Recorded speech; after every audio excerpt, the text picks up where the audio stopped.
Hi hello friends, കുറേ നാളെ നമ്മൾ ലോങ് വീഡിയോസ് ചെയ്തിട്ട്. അപ്പോൾ ഇതൊരു ലോങ് വീഡിയോ ആണ്. ഇതിപ്പോൾ ഞാൻ നിൽക്കുന്നത് മട്ടാഞ്ചേരിയിലാണ്. എൻ്റെ നേറ്റീവ് പ്ലേസ് ഫോർട്ട് കൊച്ചിയാണ്. അപ്പോൾ മട്ടാഞ്ചേരിയിലുള്ള ഏറ്റവും പ്രസിദ്ധമായ ഒരു ഇടമാണ് നമ്മുടെ കൂനൻ ക്രോസ്. മട്ടാഞ്ചേരിയിലുള്ള കൂനൻ ക്രോസ്, അതായത് കുരേച്ചിൻ്റെ നട. അതിൻ്റെ മുമ്പിലാണ് ഞാൻ നിൽക്കുന്നത്. അപ്പോൾ നമുക്ക് വീഡിയോ സ്കിപ്പ് ചെയ്ത് കാണണം കേട്ടോ. ആദ്യം മട്ടാഞ്ചേരി എന്ന സ്ഥലത്തെക്കുറിച്ച് അറിഞ്ഞാലോ. 1314 ഭയാനകമായ വെള്ളപ്പൊക്കത്തിൽ കൊച്ചി തുറമുഖം വികസിക്കുകയും തൽഫലമായ കൊടുങ്ങല്ലൂരിൻ്റെ പ്രാധാന്യം കുറയ്ക്കുകയും ചെയ്തതോടെ മട്ടാഞ്ചേരിയുടെ ചരിത്രം ആരംഭിക്കുന്നു.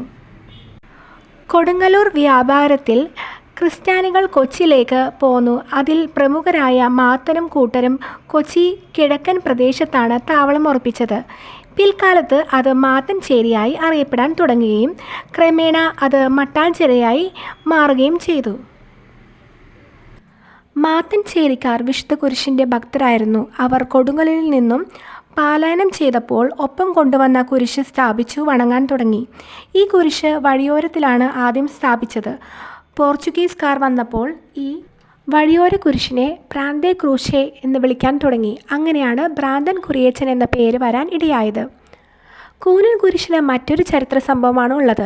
2013 ജനുവരി 3 അങ്കമാലി ആർച്ച് ഡിക്കാൻ നേതൃത്വത്തിൽ ആയിരക്കണക്കിന് സുറാനികൾ ക്രൈസ്തവർ റോമിലുള്ള കത്തോലിക്ക സഭയുമായി ബന്ധം വിച്ഛേദിച്ചതാണ് കൂനൻ കുരിശ് സത്യം. അതുകൊണ്ട് തന്നെ ആയിരക്കണക്കിന് ജനങ്ങൾ ഒരുമിച്ച് കുരിശിൽ തൊട്ട് സത്യം ചെയ്യാൻ പറ്റാതെ ഇരുന്നതുകൊണ്ട് കുരിശിൽ കയറ് കെട്ടിയാണ് ആ സത്യം നടത്തിയത്. അപ്പോൾ കുരിശ് ഒന്ന് ചരിഞ്ഞു. അങ്ങനെയും കൂനൻ കുരിശ് എന്ന പേര് വന്നിട്ടുണ്ട്.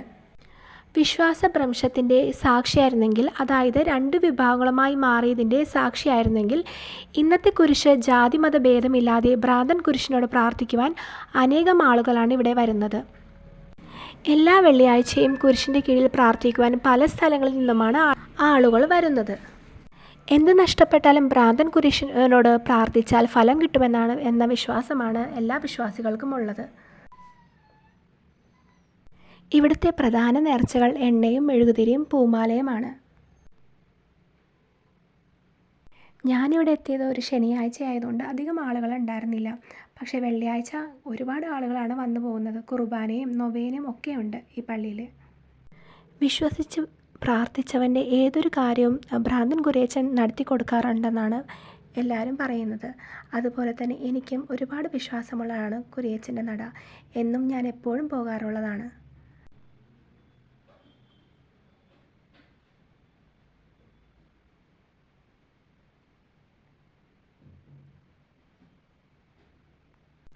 ഇതൊരു കപ്പേളയാണെങ്കിലും ഇതിനോട് ചേർന്ന് പള്ളിയുമുണ്ട്. ആ പള്ളിയാണ് നമ്മളിപ്പോൾ കാണാൻ പോകുന്നത്.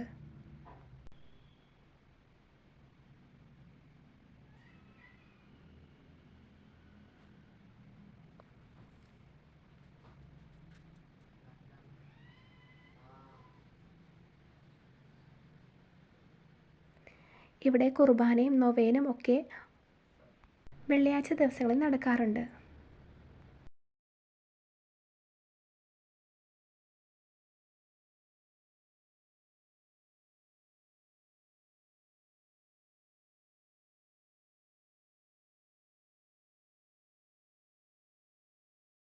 അപ്പോൾ മട്ടാഞ്ചേരിയെക്കുറിച്ചും ഭ്രാന്തൻ കുരിയച്ചനെക്കുറിച്ചും നമ്മുടെ കാര്യങ്ങളൊക്കെ അറിഞ്ഞില്ലേ.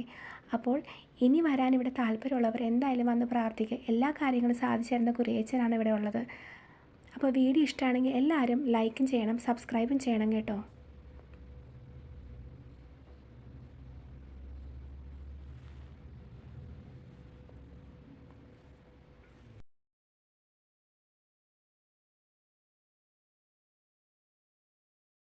അപ്പോൾ ഇത്രയൊക്കെയുള്ളൂ നമ്മുടെ വീഡിയോ. ഇനി അടുത്ത വീഡിയോയിൽ കാണുന്നവരെ ബൈ.